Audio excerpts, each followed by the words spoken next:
اور پھر عملی جو ہے معاملہ وہ تو اظہر من الشمس ہے. تو اس اعتبار سے ابو جہل ایک پہلو سے مشابہ تھا اگر وہ بھی ایمان لے آتا. اور سورہ علق جو ہے قرآن مجید کے 30ویں پارے میں جس میں شروع میں 5 آیتیں وہ ہے کہ جو تقریباً اجماع ہے کہ وہ اولین وحی ہے جو حضور پر ہوئی ہے، اس میں جس شخص کا ذکر ہے وہ یہی ابو جہل ہے کہ اگر یہ شخص ایمان لے آتا تو کیا ہوتا. ارأیت ان کذب وتولی الم یعلم بان اللہ یری. یہ شخص جو ہے جو حضور صلی اللہ علیہ وسلم کی مخالفت میں کمر بستہ ہے، اگر یہی شخص کہیں اسلام لے آتا تو واقعہ یہ کہ وہ عمر ثانی ہوتا، پھر حضرت عمر رضی اللہ تعالیٰ عنہ کے انداز کی اس کی شخصیت بھی ہوتی.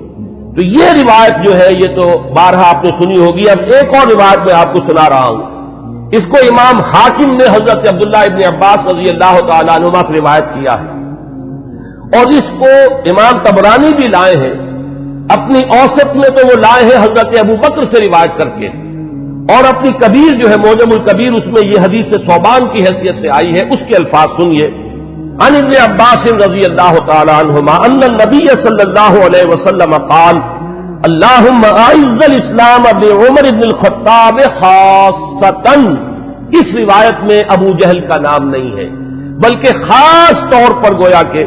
حضرت عمر ہی کے لیے حضور صلی اللہ علیہ وسلم دعا فرمائی اور اللہ تعالیٰ نے قبول فرمائی. اسی لیے ہمارے ہاں علماء حضرت عمر کے لیے لفظ استعمال کیا کرتے مراد رسول، کہ جن کے لیے خاص طور پر حضور صلی اللہ علیہ وسلم نے دعا کی ہے اور اللہ تعالیٰ نے آپ کی دعا کو شرف قبول عطا فرمایا ہے اور حضرت عمر بن الخطاب کو ایمان کی توفیق عطا فرمائی. اب میں آپ کو کچھ تو وہ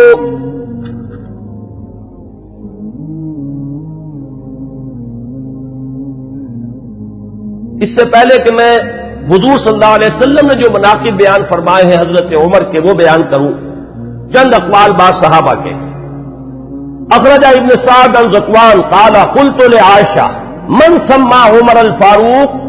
قالت النبی صلی اللہ علیہ وسلم. یہ ابن سعد طبقات ابن سعد کی روایت ہے ذکوان سے. وہ کہتے ہیں کہ میں نے حضرت عائشہ ام المومنین عائشہ صدیقہ رضی اللہ تعالیٰ عنہ سے سوال کیا یہ لفظ فاروق حضرت عمر کے نام کا جز کیسے بن گیا، کس نے نام رکھا فاروق حضرت عمر کا؟ حضرت عائشہ نے فرمایا خود حضور نے صلی اللہ علیہ وسلم. اس کی وجہ کیا ہے اگلے اقوال میں وہ آ جائے گی کہ جب حضرت عمر ایمان لائے تو پہلا شخص جس نے اپنے ایمان کا برملا اعلان کیا ہے اور جا کے نماز پڑھی ہے خانہ کعبہ میں کھلم کھلا وہ حضرت عمر ہے. گویا کہ انہوں نے حق و باطل کے مابین ایک حد فصل قائم کر دی، یا یوں کہیے کہ دو ادوار ہیں مکی دور میں، ان دو ادوار میں حد فاصل ہے، فرق کر دینے والے حضرت عمر ہیں. باقی بات صحابہ کے اقوال میں آپ کو اور سنا رہا ہوں تاکہ ان کی بھی آپ کے سامنے جو کنٹینٹ ہے واضح ہو جائے. واخرج ابن ماجہ والحاکم عن ابن عباس رضی اللہ عنہما. امام ابن ماجہ یہ تو آپ کو معلوم ہے کہ صحاح ستہ میں شامل ہے، اور امام حاکم نے روایت کیا ہے حضرت عبداللہ ابن عباس رضی اللہ تعالی عنہما سے قال وہ فرماتے ہیں لما اسلم عمر رضی اللہ عنہ نزل جبرائیل فقال یا محمد صلی اللہ علیہ وسلم لقد استبشر اہل السماء باسلام عمر. جب حضرت عمر ایمان لائے تو حضرت عبداللہ ابن عباس فرماتے ہیں کہ حضرت جبرائیل حاضر ہوئے حضور کی خدمت میں صلی اللہ علیہ وسلم علیہ الصلوۃ والسلام، اور انہوں نے یہ فرمایا کہ اے نبی صلی اللہ علیہ وسلم آسمان والے بھی خوشیاں منا رہے ہیں عمر کے اسلام لانے سے. واخرج البخاری عن ابن مسعود رضی اللہ عنہ قال ما زلنا عزة منذ اسلم عمر رضی اللہ عنہ. حضرت ابن مسعود رضی اللہ تعالیٰ عنہ سے روایت ہے، امام بخاری کی روایت ہے، یہ صحیح بخاری کی روایت. وہ فرماتے ہیں کہ جب ایمان لے آئے حضرت عمر تو پھر ہم پر کمزوری نہیں رہی، پھر ہم قوت والے ہو گئے، عزت والے ہو گئے. اب وہ بات نہیں رہی کہ ہم دبے دبے تھے، بلکہ ہماری بھی اب جو ہے ہمتیں بڑھ گئی. ابن سعد کی روایت ہے طبرانی اور ابن سعد کی ابن مسعود سے رضی اللہ تعالی عنہ، یہ ان کا قول ہے. کان اسلام عمر فتحا وکانت ہجرتہ نصرا وکانت امامتہ رحمتا وَلَقَدْ رَأَيْتُنَا وَمَا نَسْتَطِيعُ أَن نُّصَلِّيَ إِلَى الْبَيْتِ حَتَّى أَسْلَمَ عُمَرُ فَلَمَّا أَسْلَمَ عُمَرُ قَاتَلَهُمْ حَتَّى تَرَكُونَا فَصَلَّيْنَا. حضرت عبداللہ ابن مسعود جو ہے یہ مناقب میں بیان فرما رہے ہیں، حضرت عمر کا اسلام لانا گویا کہ اسلام کی فتح تھی، ان کی ہجرت اسلام کی نصرت تھی، ان کی امامت اسلام کے حق میں رحمت تھی، اور ہم اپنے آپ کو دیکھتے تھے، یعنی ایمان لا چکے تھے لیکن ہم بیت اللہ میں نماز نہیں پڑھ سکتے تھے جب تک کہ عمر اسلام نہیں لے آئے۔ جب عمر اسلام لے آئے تو پھر انہوں نے مقابلہ کیا کفار کا، تو انہوں نے پھر ہم سے تعارض کرنا چھوڑ دیا، اب ہم نے بیت اللہ میں نمازیں پڑھنی شروع کر دی۔ یہی وہ لفظ ہے جس کی وجہ سے کہ حضرت عمر فاروق قرار پا رہے ہیں۔ واخرج ابن سعد والحاکم عن حذیفہ رضی اللہ عنہ لما اسلم عمر كان الاسلام كالرجل المقبل لا يزداد الا قربا فلما قتل عمر كان الاسلام كالرجل المدبر لا يزداد الا بعدا۔ یہ بہت ہی حکیمانہ قول ہے حضرت حذیفہ کا رضی اللہ تعالی عنہ، اور اسے امام حاکم نے اور ابن سعد نے دونوں نے روایت کیا ہے۔ یہ حضرت حذیفہ فرما رہے ہیں کہ جب حضرت عمر اسلام لے آئے تو اسلام ایک آنے والے شخص کے مانند ہو گیا کہ جو شخص آ رہا ہو وہ ہر لحظہ آپ سے قریب تر ہوتا چلا جا رہا ہے۔ گویا کہ یہ اسلام کی ترقی کا ایک اور اسلام کے اقبال کا یہ ایک کی علامت بنا ہے حضرت عمر کا اسلام لانا۔ ولما قتل عمر، اور جب عمر شہید کر دیے گئے رضی اللہ تعالی عنہ، کان الاسلام كالرجل المدبر، تو اب اسلام ایک جانے والے شخص کے مانند ہو گیا، لا یزداد الا بعدا، کہ جو جانے والا ہے وہ ہر قدم جو اٹھاتا ہے وہ ہم سے اور دور ہوتا چلا جاتا ہے۔ گویا کہ اسلام کی عزت کا جو نقطہ عروج ہے، کلائمیکس ہے، وہ حضرت عمر کی ذات ہے کہ در حقیقت ان کے ساتھ ہی اسلام کا دور اقتدار شروع ہوا، غلبہ دور۔ وہ حدیث جو ہے بہت اہم ہے جو امام مسلم لائے ہیں حضرت ابو ہریرہ رضی اللہ تعالی عنہ سے، کہ حضور نے فرمایا بدا الاسلام غریبا وسیعود کما بدا فطوبى للغرباء۔ اسلام کا جب آغاز ہوا ہے تو وہ اجنبی سا تھا، لوگ اس کے جاننے پہچاننے والے نہیں تھے، کچھ اس کے ہمدرد و غمخوار نہیں تھے، بلکہ اصل میں تو مخالفت تھی، مقابلہ تھا۔ حضور نے فرمایا کہ اب اگرچہ دور آ گیا ہے کہ اسلام کو غلبہ حاصل ہو گیا، لیکن عنقریب اسلام پھر اسی حالت کو لوٹ جائے گا۔ تو تہنیت ہو، مبارکباد ہو، خوشخبری ہو ان لوگوں کے لیے جو جب اسلام حالت غربت کو پہنچ جائے تو وہ بھی اسلام کے دامن سے وابستہ رہے، چاہے وہ خود بھی لوگوں کے اندر جو ہے ان کو پہچانا نہ جائے، اجنبی ہو کر رہ جائیں، انہیں دقیانوسی کہا جائے، لیکن وہ اسلام کے دامن سے وابستہ رہے، ان کے لیے تہنیت اور مبارکباد ہے۔ اس حدیث میں سمجھیے تو یوں کہا جا سکتا ہے کہ حضرت عمر ہے وہ حد فاصل، کہ وہ بدا الاسلام غریباً سے اسلام کا جو دور اقتدار شروع ہو رہا ہے، غلبے کا دور، قوت اور عزت کا دور، وہ حضرت عمر کی ذات سے ہے، اور پھر جو ڈھلوان شروع ہو گئی ہے وہ بھی حضرت عمر رضی اللہ تعالیٰ عنہ کی شہادت سے۔ واخرج الطبرانی عن ابن عباس رضی اللہ عنہما قال اول من جہر بالاسلام عمر بن الخطاب، سب سے پہلے جس شخص نے اسلام کا اعلان کیا علی الاعلان وہ حضرت عمر ہے۔ یہ حضرت عبداللہ ابن عباس رضی اللہ تعالیٰ عنہما کا قول ہے۔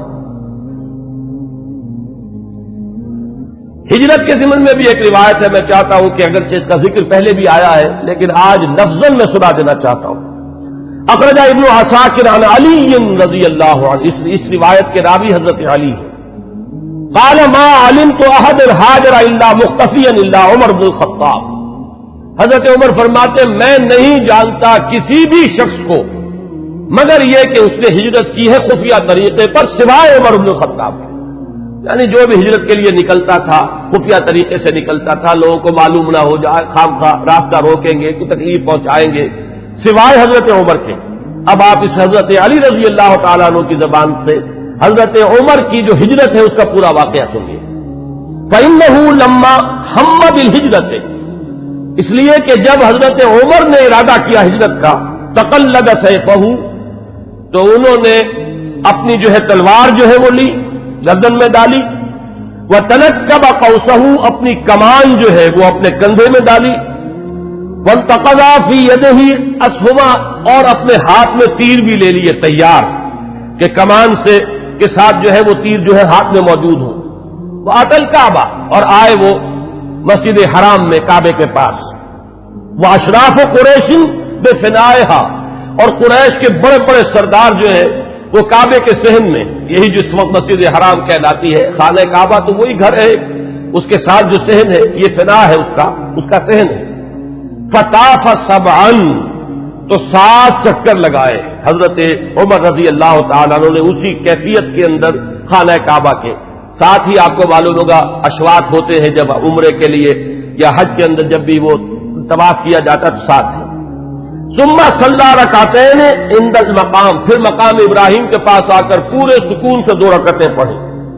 ثم اتی حلقہم واحد واحدۃ،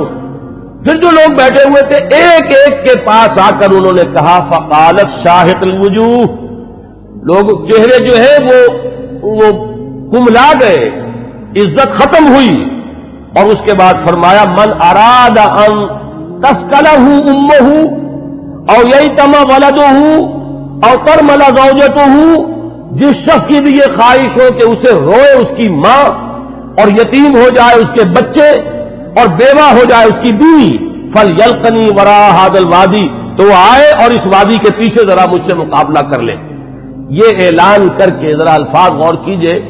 جس کا بھی ارادہ ہو، جو چاہتا ہو کہ اسے اس کی ماں روئے اور اس کے بچے یتیم ہو جائیں اور اس کی بیویاں یا بیوی جو ہے وہ بیوہ ہو جائے، تو ذرا آ جائے میرا مقابلہ کر لے.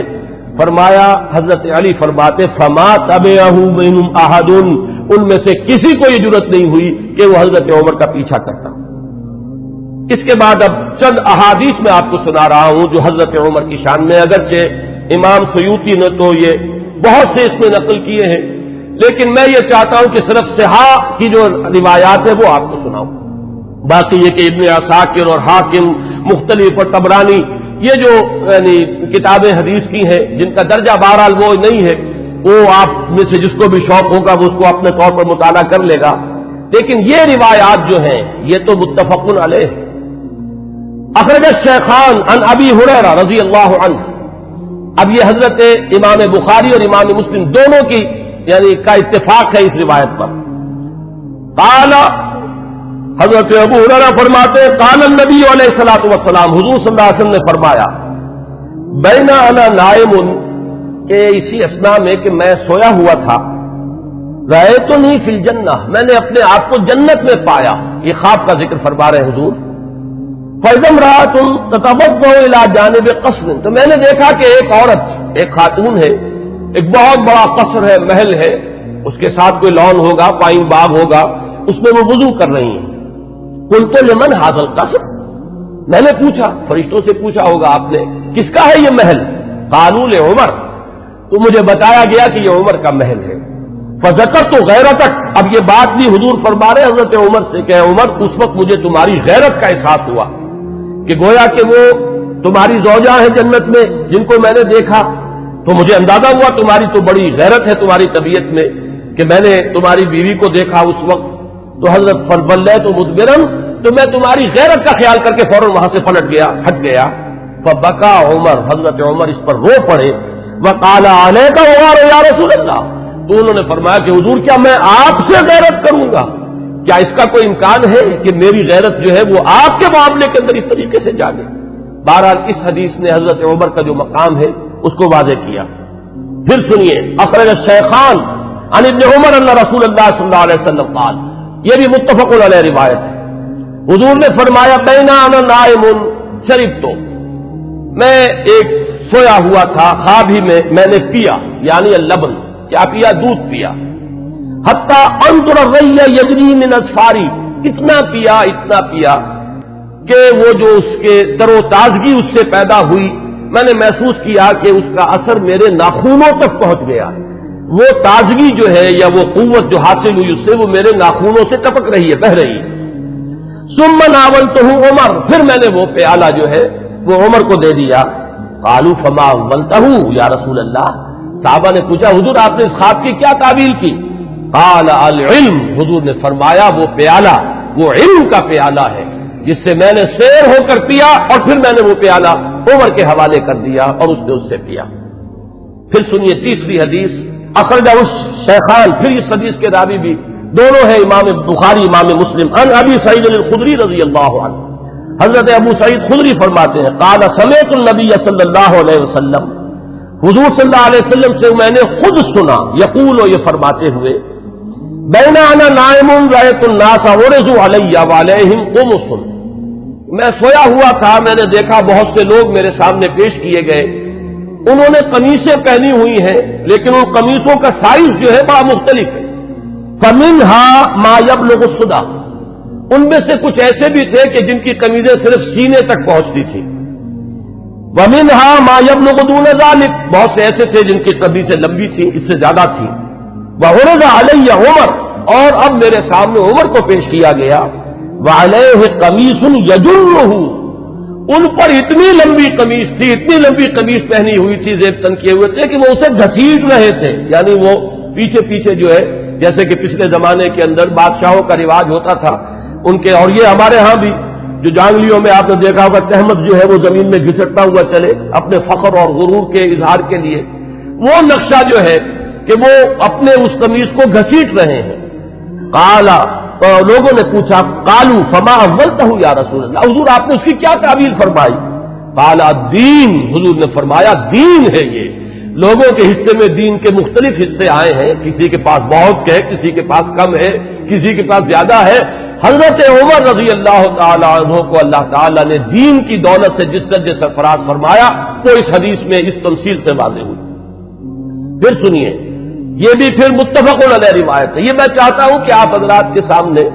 یہ چیزیں آئیں تو اس پوری سند کے ساتھ آئیں، کس درجے کی یہ روایات ہے، یہ کہانیاں نہیں ہیں، یہ صرف زور خطابت نہیں ہے کہ جو لوگ اپنے انداز کے اندر آپ حضرات کے سامنے بیان کرتے ہوں، بلکہ یہ کہ یہ حقائق ہیں وہ کہ جو ہمارے ہاں مستند ترین، اب ظاہر بات ہے کہ قرآن کے بعد مستند ترین ہمارے ہاں تو یہی دو کتابیں ہیں، صحیحین، صحیح بخاری اور صحیح مسلم، اس میں کسی کو بھی اہل سنت میں کسی شک و شبے کی گنجائش نہیں، اور ان کی یہ متفق علیہ روایات ہے۔ اس کے راوی حضرت سعد بن ابی وقاص رضی اللہ تعالی عنہ قال قال النبی علیہ الصلوۃ والسلام یا ابن الخطاب، حضرت سعد بن ابی وقاص فرماتے ہیں کہ حضور صلی اللہ علیہ وسلم نے فرمایا، اے خطاب کے بیٹے رضی اللہ عنہ، والذی نفسی بیدہ ما لقیک الشیطان سالکا فجا قط الا سلک فجا غیر فجک، اے خطاب کے بیٹے میں یہ دیکھتا ہوں کہ جس راستے سے تو چل رہا ہوتا ہے شیطان جو ہے اس راستے سے کنی کترا کر کسی اور گھاٹی میں سے نکل جاتا ہے، یعنی وہ آمنا سامنا کرنے کی قوت نہیں رکھتا ہے اے عمر تمہارے ساتھ۔ اب روایت جو ہے یہ صرف بخاری کی ہے، متفق علیہ نہیں، لیکن اصح الکتب بعد کتاب اللہ تو یہ صحیح بخاری ہے۔ عن ابی ہریرہ قال النبی علیہ الصلوۃ والسلام لقد كان فيما قبلكم من الامم ناس محدثون فإن يكن في امتي احد فإنه عمر، حضرت حضور صلی اللہ علیہ وسلم کا فرمان کیا ہے؟ حضرت ابو ہریرہ راوی ہے کہ حضور نے فرمایا کہ تم سے پہلی جتنی امتیں گزری ہیں، جتنے رسولوں کو اللہ تعالیٰ نے امتیں عطا فرمائی، ان میں محدث ہوتے تھے۔ محدث وہ ہے، اس کو میں نے پہلے بھی کبھی عرض کیا تھا کہ یہ لفظ جو ہے زبر اور زیر کے فرق سے بہت اس کے اندر معنی کا جو ہے فرق واقع ہو جاتا ہے۔ محدث یہ تو ہمارے ہاں محدثین کرام، امام بخاری، حدیث نبوی کے ماہرین عالمین وہ ہے محدثین، اور محدث وہ شخص ہوتا ہے جس سے اللہ کلام کرے، جس سے اللہ کی طرف سے الہام ہوتا ہو، وہ محدث ہے۔ حضور نے فرمایا کہ تم سے پہلے جتنی امتیں بھی گزری ہیں ان میں محدث ہوتے تھے، میری امت میں اگر کوئی محدث ہے تو وہ عمر ہے رضی اللہ تعالی عنہ۔ اس کا ایک بڑا گہرا تعلق ہے کہ کتنی چیزیں، کتنے معاملات ہیں، اگرچہ میں نے نشان تو اور بہت سی روایات کے اوپر بھی لگائے ہوئے ہیں، لیکن میں سمجھتا ہوں کہ میں اسی پر اکتفا کروں۔ البتہ ایک چیز جو ہے حضرت عمر رضی اللہ تعالیٰ عنہ کے مناقب میں جو اہم ترین ہے وہ میں چاہتا ہوں کہ ذرا چند منٹ اور لے کر آپ کے سامنے بیان کر دوں، اور وہ اسی سے کہ محدث اس شخص کو کہتے ہیں جس سے اللہ ہم کلام ہوتا ہو، جس پر الہام ہوتا ہو، جس کا ملأ اعلیٰ کے ساتھ اتنا گہرا روحانی تعلق ہو، جس کی ذہنی مناسبت ہو کہ جو بات جو ہے دین میں ابھی آئی نہیں ہے وہ بھی حضرت عمر رضی اللہ تعالیٰ عنہ کے مزاج کی مناسبت سے ان پر منکشف ہو جاتی تھی۔ چنانچہ آپ نے خطبوں میں،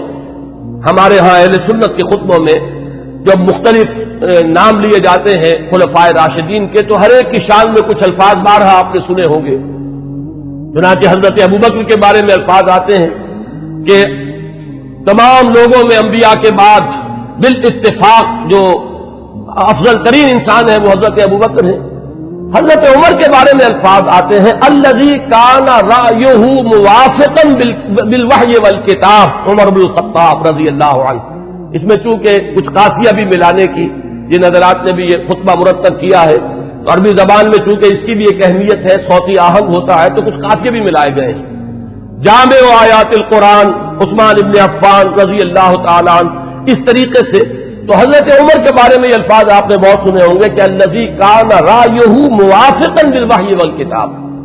وہ شخص کہ جس کی رائے وحی اور کتاب کے موافق تھی. میں نے ایک مرتبہ یہ عرض کیا تھا اور آج پھر جسارت کر رہا ہوں کہ غیر شعوری طور پر ان الفاظ نے حضرت عمر کا درجہ گھٹا دیا ہے، اس لیے کہ یہ شان تو ہر صحابی کی ہے. ہو ہی نہیں سکتا کہ وحی اور کتاب کے موافق ان کی رائے نہ ہو. جب وحی اور کتاب آ گئی تو اب کسی صحابی کی یہ شان ہے ہی نہیں. جیسے کہ قرآن مجید میں فرمایا گیا کہ ما کان لمؤمن ولا مؤمنۃ اذا قضى الله امرا ان يكون له الخيرة في امره. جب اللہ اور اس کے رسول کی طرف سے کوئی فیصلہ صادر کر دیا جائے پھر کسی مومن اور مومنہ کے لیے یہ ممکن ہی نہیں ہے کہ اس کے بعد بھی وہ کوئی اپنا اختیار سمجھے اور اپنی کوئی رائے علیحدہ رکھے. تو اس حد تک تو حضرت عمر کی بات بھی اگر ہے تو وہ تو تمام صحابہ کے ساتھ ہے. اصل شان تو یہ ہے کہ الذی کان الوحی والکتاب موافقا برأیہ. حضرت عمر کی شان یہ ہے کہ وحی اور کتاب نازل ہوئی ہے ان کی رائے کی موافقت میں. ایک رائے ان کی طرف سے پہلے آئی ہے اور کلام اللہ میں وہ حکم اس کے مطابق نازل ہو گیا ہے. ظاہر بات ہے کہ اس کا سبب نزول یہ نہیں ہے کہ حضرت عمر نے یہ فرمایا معاذ اللہ، لیکن یہ کہ وہ موافقت نزول سے قبل کی مناسبت، وہ ذہنی اور باطنی اور روحانی اور قلبی جو مناسبت حضرت عمر کو حاصل تھی اس حقیقت کے ساتھ، اس کی وجہ سے جو بات آپ کے ذہن میں آتی تھی اسی کے مطابق قرآن مجید میں پھر حکم نازل ہو جاتا تھا. امام عبداللہ شیبانی نے 21 اس کی مثالیں دی ہیں، جس کو کہ یہاں اس وقت جو ہے میں ظاہر بات ہے کہ نقل نہیں کر سکتا. ان میں سے 5-6 جو بہت اہم ہیں وہ میں گنوا رہا ہوں. سب سے پہلی بات یہ کہ حضرت عمر نے یہ فرمایا تھا، عرض کیا تھا حضور صلی اللہ علیہ وسلم سے لَاتَّخَذْنَا مِن مقام ابراہیم مصلی. حضور کیا ہی اچھا ہو اگر ہم مقام ابراہیم کو اپنی جائے نماز بنائیں، ہم یہاں پر نماز ادا کیا کریں. فنزلت، اور اس کے بعد یہ آیت نازل ہو گئی وَاتَّخِذُوا مِن مقام ابراہیم مصلی. یہ الفاظ جو ہے تقریباً بالکل وہی ہے کہ جو الفاظ حضرت عمر نے اپنے قول میں استعمال کیے تھے بالکل اسی کے مطابق یہ وہی نازل ہوئی. اسی طرح دوسری بات حضرت عمر ہے جنہوں نے حضور صلی اللہ علیہ وسلم سے فرمایا، عرض کیا تھا یا رسول اللہ يدخل على نسائك البر والفاجر فلو امرتهن ان يحتجبن، کہ حضور آپ کے گھروں میں مومن بھی آتے ہیں، منافق بھی آ جاتے ہیں، نیک بھی آتے ہیں اور فاسق قسم کے لوگ بھی آ جاتے ہیں، تو کیا ہی اچھا ہو اگر آپ اپنی ازواج کو پردے کا حکم دیں. فنزلت آیت الحجاب، اس کے بعد جو ہے وہ حجاب والی آیت نازل ہو گئی. نمبر 3 واجتمع نساء النبی علیہ الصلوۃ والسلام فی الغیرہ. قلت، حضرت عمر یہ فرماتے ہیں کہ جب حضور صلی اللہ علیہ وسلم کے ازواج مطہرات نے وہ ایک ایکا کر لیا تھا، یہ واقعہ ہے جو آتا ہے سیرت میں، حضور صلی اللہ علیہ وسلم سے نان نفقے کے مطالبے کے لیے کہ کچھ ہمارا بھی جو ہے روزینہ بڑھا دیا جائے، کچھ ہمارے لیے بھی وسعت ہو جانی چاہیے. جیسے حضرت فاطمہ حاضر ہوئی تھی حضور کی خدمت میں کہ اب تو عام لوگوں کے گھروں کے اندر جو ہے بڑی خوشحالی ہے تو مجھے بھی کوئی کنیز یا غلام عنایت ہو جائے. اسی طرح ازواج مطہرات کا معاملہ ہے، انہوں نے بھی اسی دلیل سے کہ اب تو عام لوگوں کے گھروں کے اندر بڑی خوشحالی ہو گئی ہے تو کچھ نہ کچھ ہمیں بھی وسعت اور کشادگی کا انتظام کر دیا جائے. تو جب یہ معاملہ ہوا تو حضرت عمر نے یہ کہا تھا، جو الفاظ فرمائے تھے اس کے مطابق وہ آیت نازل ہوئی عسى ربه ان طلقكن ان يبدله ازواجا خيرا منكن. یہ تیسری مثال ہے. چوتھی مثال، بدر کے اسیروں کے ضمن میں جب مشورہ ہوا حضرت عمر کی رائے یہ تھی کہ ان سب کو قتل کیا جائے. نہ صرف یہ کہ قتل کیا جائے بلکہ جو بھی رشتہ دار ہو کسی اسیر کا مسلمانوں میں سے قریب ترین رشتہ دار وہ اپنے ہاتھ سے اسے قتل کرے. اگرچہ حضور صلی اللہ علیہ وسلم پر تو آپ کو معلوم ہے کہ غلبہ تھا، رافت، رحمت، شفقت، نرمی، اسی لیے قرآن مجید میں 2 جگہ وہ آیت نازل ہوئی ہے کہ حضور سے فرمایا اللہ نے کہ نبی آپ کی نرمی کے یہ لوگ حقدار نہیں ہیں، یہ کفار اور منافقین،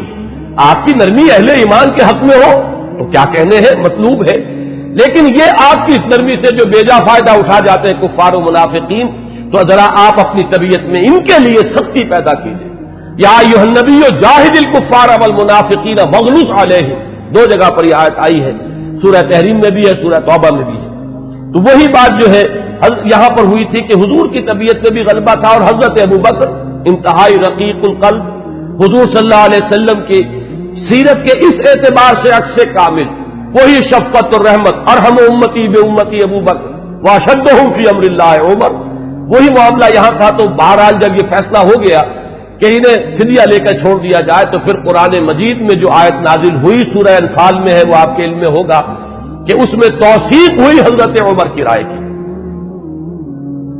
اسی طریقے سے شراب کی حرمت کے ضمن میں حضرت عمر رضی اللہ تعالیٰ عنہ نے پہلے سے کہنا شروع کر دیا، اور بار بار وہ دعا کرتے تھے اللہ اس شراب کے ضمن میں تو آخری اور حتمی اور جو فیصلہ کن حکم ہے وہ نازل فرما دے۔ تو اس کے بعد اللہ تعالیٰ نے اس کی آخری حرمت کا جو ہے وہ فیصلہ فرمایا، اس کی جو آیت جو ہے وہ نازل ہوئی۔ ایک اور اہم مقام ہے، یہ ابن ابی حاتم لائے اپنی تفسیر میں حضرت انس سے، قال عمر، اور حضرت عمر رضی اللہ تعالیٰ عنہ خود اس کے راوی ہیں، وافقت ربی فی 40، یہاں حضرت عمر فرما رہے ہیں 4 چیزوں میں میرے رب کے ساتھ میری کامل موافقت ہو گئی کہ جو بات میرے ذہن میں آئی، بلکہ یہاں تو میں جو مثال دے رہا ہوں جو زبان پر آ گئی حضرت عمر کے، بالکل وہی جو ہے وہی کے اندر الفاظ نازل ہو گئے۔ وہ فرماتے ہیں کہ نزلت هذه الآیہ، جب یہ آیت نازل ہوئی ہے سورہ مومنون میں ہے، وَلَقَدْ خَلَقْنَا الْإِنسَانَ مِنْ سُلَالَةٍ مِنْ طِينٍ ثُمَّ جَعَلْنَاهُ نُطْفَةً فِي قَرَارٍ مَكِينٍ ثُمَّ خَلَقْنَا النُّطْفَةَ عَلَقَةً فَخَلَقْنَا الْعَلَقَةَ مُضْغَةً فَخَلَقْنَا الْمُضْغَةَ عِظَامًا فَكَسَوْنَا الْعِظَامَ لَحْمًا ثُمَّ أَنشَأْنَاهُ خَلْقًا آخَرَ، جب یہ آیات نازل ہوئیں تو میری زبان پر فوراً الفاظ جاری ہو گئے فَتَبَارَكَ اللَّهُ أَحْسَنُ الْخَالِقِينَ، اور بین ہی یہی الفاظ بعد میں قرآن مجید میں بھی وحی کے ذریعے سے نازل ہو گئے۔ یہ میں نے صرف آپ کو 6 مثالیں سنائی ہیں، 21 مثالیں ہیں اس طرح کی کہ جو عبداللہ شیبانی رحمہ اللہ نے اپنی کتاب میں جو ہے اس کو درج کیا ہے، کہ بالکل ذہن میں سمجھیے کہ ایک ذہن ہے، ایک مزاج ہے، ہم آہنگی ہے، حقیقت تک اتنی رسائی ہو چکی ہے، اتنا قرب ہو چکا ہے کہ بالکل سوچ وہی ہے، بلکہ یہ کہ نزول کے بعد تو ظاہر بات ہے کہ ہر صحابی کی وہی سوچ ہوتی تھی، لیکن یہ ہے کہ پہلے سے ذہن کا اس درجے ہم آہنگی اختیار کر لینا، یہ حضرت عمر رضی اللہ تعالیٰ عنہ کے مناقب میں سے یہ بھی ایک بہت اہم پہلو ہے۔ آج اسی پر اتفاق کر رہا ہوں۔ آئندہ کے بارے میں میرا ایک خیال ہے، جمعے کی ان تقاریر کے ضمن میں ایک رہتا ہے مسئلہ کہ اب کس موضوع کو اختیار کیا جائے۔ میرا ارادہ یہ ہے کہ آئندہ سے جو سب سے اہم اور بنیادی موضوع ہے ہمارے دین کا، ایمان اور اس کی حقیقت اور اس کے لوازم اور اس کے تقاضے، اور اس میں بڑی اہم بحثیں ہیں کہ ایمان کا عمل سے کوئی تعلق ہے یا نہیں، اور ہے تو کیا ہے، ایمان کا لازمی نتیجہ جہاد ہے یا نہیں، وہ اس کے لیے کیا دلیل ہے، ایمان کا مادہ کیا ہے، اس کے لفظی معنی کیا ہے۔ میں انشاءاللہ تعالیٰ ایک سلسلہ تقاریر اس موضوع پر شروع کروں گا تاکہ جو بنیادی ہمارے دینی تصورات ہیں ان میں اگر کہیں کوئی کمی ہے تو وہ اللہ تعالیٰ اس کے ذریعے سے پوری کر دے، اور پھر ہمارے اندر وہ جذبہ ابھرے کہ جو ایمان کے اصل تقاضے ہیں ان کو ہم ادا کرنے کے لیے کمر بستہ ہو جائیں۔ اقول قولی ھذا واستغفر اللہ لی ولکم ولسائر المسلمین والمسلمات۔